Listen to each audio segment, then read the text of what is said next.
আসসালামু আলাইকুম বন্ধুরা, সবাই ভালো আছেন? প্রতিদিন ন্যায় আজকেও রাত্রে লফটে আসলাম কবুতরগুলোকে দেখতে। এদেরকে না দেখলে ভালো লাগে না,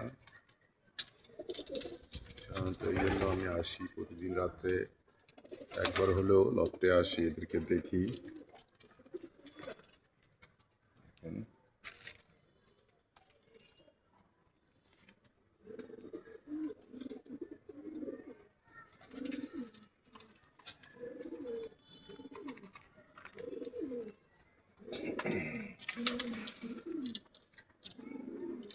আমার এখানে কয়েকটা জাত আছে। আগে কিছু ফেন্সি পালতাম, কিন্তু ছাদে আমি সাধারণত পালি এগুলো, একটু মাঝে মাঝে ছেড়ে দেই।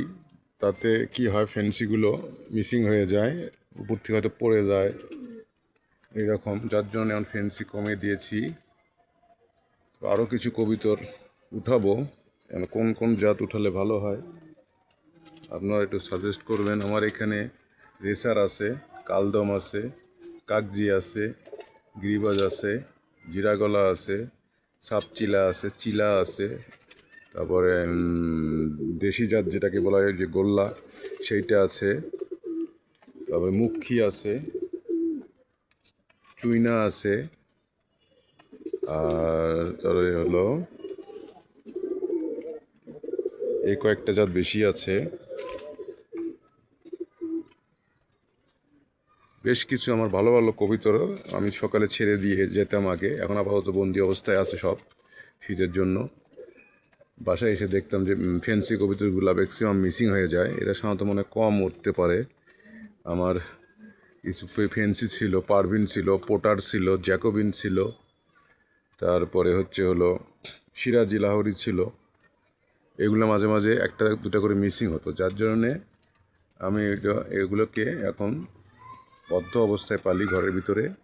বাইরে যে রাস্তা গেট পুরো বন্ধ করে দিচ্ছি, যে বাইরে যাওয়ার গেট সবগুলো ভিতরেই থাকে। এখন দেখা যায় খাঁচায় ভিতরে আবদ্ধ অবস্থার প্রোগ্রেসটা কি, এটা আমি দেখব। হ্যাঁ, সবাই পরামর্শ দিবেন, ছেড়ে দিয়ে পালা ভালো নাকি বন্ধ অবস্থায়। এই দুটো বেবি বড় হয়ে গেছে।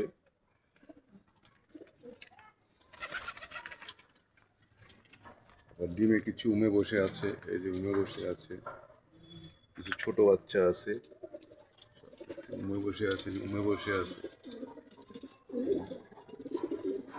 এটা আমার কিংয়ের বাচ্চা।